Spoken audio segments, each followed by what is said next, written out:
Breaking now में इस वक्त की बड़ी खबर आपको बता दें, इस्लामाबाद में होने जा रही ईरान और अमेरिका की बातचीत कैंसिल हो चुकी है। ईरान ने इसमें शामिल होने से सरासर इनकार कर दिया है। इस मामले में ज्यादा अपडेट के साथ मेरे साथ जुड़ रहे हैं कैपिटल टीवी के editor in chief doctor Manish Kumar. Sir, आखिर ईरान ने मना क्यों किया? देखिए, ऐसा लग रहा है कि पाकिस्तान उस तरह की बाराती का एक एग्जाम्पल बन गया कि सारा नया कपड़ा, खाना पीना सब इंतजाम कर लिया, न दूल्हा आया न दुल्हन आई, और ये बीच में जो है वो लटके रह गए।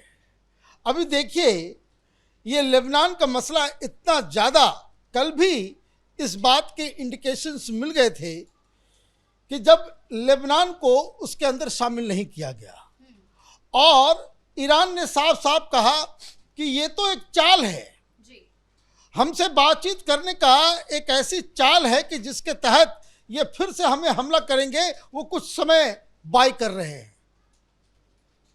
तो उन्होंने आने से मना कर दिया।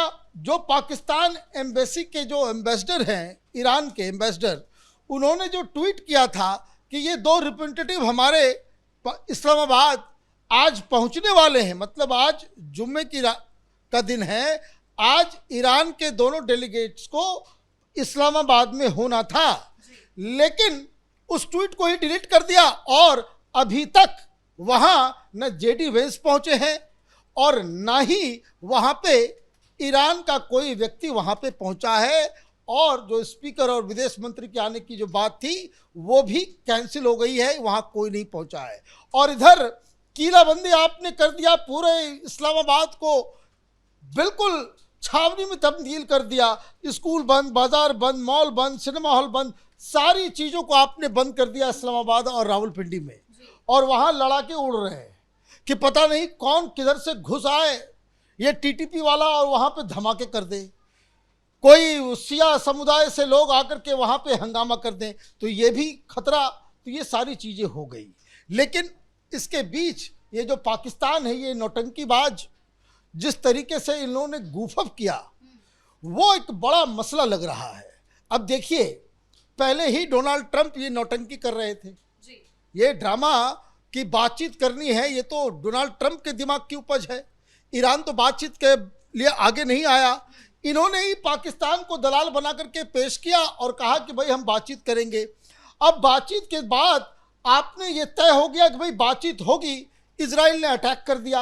अब वहाँ जो ख्वाजा आसिफ है रक्षा मंत्री, उसने एक ट्वीट कर दिया और ये कहा कि यूरोपियन जूस वो जो है जहन्नुम की आग में जले, है ना, they must be burn in hell. और आपने इजराइल के एग्जिस्टेंस को ही खत्म करने की बात कर दी। आपने इजराइल के ऊपर इस तरह का एंटीसेमिटिक जो है बयानबाजी आपने कर दिया कि नेतन्याहू की तरफ से आ गया। इजराइल ने इसके ऊपर विरोध किया, उन्होंने कहा भाई ये कैसा मॉडरेटर है, ये कैसा बिचौलिया है, ये इजराइल को खत्म करने की बात कर रहा है, यहूदियों को जलाने की बात कर रहा है। तो मालूम चला कि मामला इतना खराब हुआ कि व्हाइट हाउस से डांट पड़ी मुनीर को, मुनीर ने फिर ख्वाजा आसिफ को डांटा, फिर वो ट्वीट जो है वो डिलीट किया गया। अब आप इस तरह की बातें कर रहे हो, और मूर्खता देखिए, जो अमेरिका की तरफ से 3 लोग आ रहे हैं, तो जेडी वेंस यह ऑर्थोडॉक्स क्रिश्चियन है, राइट विंगर माना जाता है इनको, है ना, और बाकी जो 2 हैं, एक डोनाल्ड ट्रंप के दामाद हैं, है ना, जेरेड कुशनर, और उनका दूसरा दोस्त है विटकॉफ। तो ये जो कुशनर और विटकॉफ है, ये दोनों यहूदी हैं, ये दोनों ही यहूदी हैं, मतलब एक ऑर्थोडॉक्स क्रिश्चियन और 2 यहूदी। वो ये जो ईरान से जो लोग आ रहे हैं वो कौन है? ये कट्टरपंथी इस्लामिक लीडर्स हैं। तो ये अजीबोगरीब बातचीत का जो है दिमाग जो है, ये इनका ही चल सकता है। ये पाकिस्तान में भी लोग कंफ्यूज है, यहूदियों से क्या बात करेंगे आप, और डेलीगेशन में 2 यहूदी है, और आप ये कह रहे हो कि यहूदियों को जो है वो जहन्नम की आग में जल जाना चाहिए, इजराइल के खिलाफ ये कर रहे हो, तो इसका मतलब ये हुआ कि ये मामला पहले से ही बड़ा विचित्र लग रहा है। ईरान की तरफ से साफ साफ कहा गया कि लेबनान पे हमला बंद नहीं हुआ तो ये बातचीत नहीं होगी। आज खबर आई कि आज फिर हमला हुआ है। लेबनान की तरफ से वो जो हिजबुल्लाह है उसने भी इजराइल के ऊपर हमला किया, मतलब उधर युद्ध जारी है। ईरान कह रहा है कि उधर जब तक शांति नहीं होगी तब तक इधर कोई शांति वार्ता नहीं होगी, लेकिन उधर लड़ाई जारी है। और तो और ईरान ने भी आज सऊदी अरब के ऊपर मिसाइल मार दिए। तो ये किस तरह का सीज फायर है ये समझ में नहीं आ रहा। फिर मालूम चला कि कतर के ऊपर भी आपने जो है वो मार दिया, ड्रोन हमला हुआ। और इन सब के बीच एक और बड़ी खबर आ गई। ये जो जेलेंस्की है यूक्रेन का, वो सामने आकर के अभी कुछ देर पहले ये बयान दिया कि उन्होंने वो जो शहीद जो ड्रोन्स है ईरानियन ड्रोन्स, उसको वो जा रहे थे किधर, वो जा रहे थे ईस्टर्न यूरोप के ऊपर, यूक्रेन के पास, उसको इंटरसेप्ट करके उनको मार गिराया। ये जेलेंस्की का भी अभी दावा आया है। मतलब युद्ध तो चारों तरफ हो रहा, और उसके बावजूद आपने ईरान ने स्ट्रेट ऑफ हॉर्मुज को रोक दिया।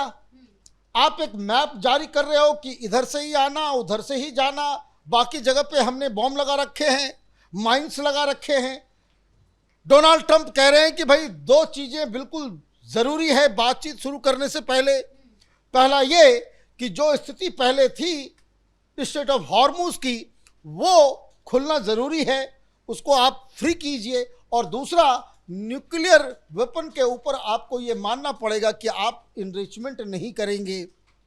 ईरान की तरफ से कह दिया गया भाई इनरिचमेंट होगा। तो ये मुझे समझ में नहीं आ रहा है कि ये कॉमन ग्राउंड क्या है। जो शर्तें डोनाल्ड ट्रंप के दे रहे हैं उन शर्तों को ईरान नहीं मान रहा। ईरान जो शर्तें दे रहा है उसे इजराइल नहीं मान रहा, अमेरिका नहीं मान रहा। भाई अमेरिका की तरफ से क्या कहा गया कि लेबनान का मसला है तो ये कहा गया कि थोड़ा कम मारो, मारो मगर प्यार से, इतना ज़्यादा नहीं कि 10 मिनट में 160 मिसाइल तुमने मार दिए। अब खबर आ रही है कि वहाँ पे जो है कम से कम 500 लोगों की मौत हुई, अभी तक मलबा निकल ही रहा है। 300 की काउंटिंग कल ही थी जब सीधे सीधे अटैक हुआ। जिस समय खबर आई उसी समय 254 था, और 160 मिसाइल आप मार रहे हो 100 अलग अलग ठिकानों में, वो भी सिविलियन एरिया में। आपने तो जिस तरह से गाजा को मटिया मेट किया उस तरीके से बेरूत के कुछ इलाके को जो है आप मटिया मेट कर रहे हो। तो ये तो कहीं जा ही नहीं रहा। और इसीलिए ये जो पाकिस्तान अपने रक्षा मंत्री के बयान और ये जो बिचौलिए के काम में आपने जो मिस इंटरप्रिटेशन दिया, जिसको लेकर के जेडी वेंस बड़े नाराज हैं कि ये जो है ब्रीच ऑफ ट्रस्ट है, हमने जो बात नहीं कही उसको मिस इंटरप्रेट करके, प्रोपेगेंडा करके, मीडिया के जरिए इस तरह की चीज़ों को बढ़ा करके आपने बहुत बड़ी गलती की है। तो पाकिस्तान स्टैंड्स एक्सपोज्ड। अब ये शहबाज शरीफ नोबेल पीस प्राइज लेने के चक्कर में सारी चीजें तो व्यवस्था उसने कर दी, इस्लामाबाद को तैयार कर दिया, वहां पे सड़कें बंद कर दी, वहां पे सब कुछ जो है लोगों का आना जाना भी बंद। लेकिन दिक्कत यह है कि वहां कोई पहुंचने को तैयार ही नहीं है, क्योंकि सब लोग शर्तों के साथ आना चाहते हैं कि पहले उसे पूरा करो। तो जो बातचीत आज जुमे की नमाज के बाद शुरू होनी थी वो तो टाइम निकल गया, वो तो टाइम निकल गया। और वहां ना ईरान पहुंचा है ना अभी तक अमेरिका पहुंचा है। तो अब देखिए कि आगे ये किस तरीके से ये मामला बनता है। लेकिन बात बहुत ही सिंपल है कि जब तक स्ट्रेट ऑफ हॉर्मुज खुलेगा नहीं, अगर अमेरिका बातचीत के लिए तैयार होता है तो डोनाल्ड ट्रंप की जो बची खुची जो कुछ भी जो इज्जत और साख है वो भी मटिया मीट हो जाएगी। जी सर, बहुत बहुत धन्यवाद आपका इन तमाम जानकारियों के लिए। तो अमेरिका, इजराइल और ईरान के बीच चल रही ये जंग हर दिन एक नए हंगामे की भेंट चढ़ रही है। ऐसे में सीजफायर के बार बार टूटने के कारण ईरान ने इस्लामाबाद में होने जा रही बातचीत के लिए साफ साफ इनकार कर दिया है। बड़ी खबर में फिलहाल मेरे साथ इतना ही। कैमरा पर्सन रवि आर्य के साथ मैं शिवानी रतूड़ी, कैपिटल टीवी।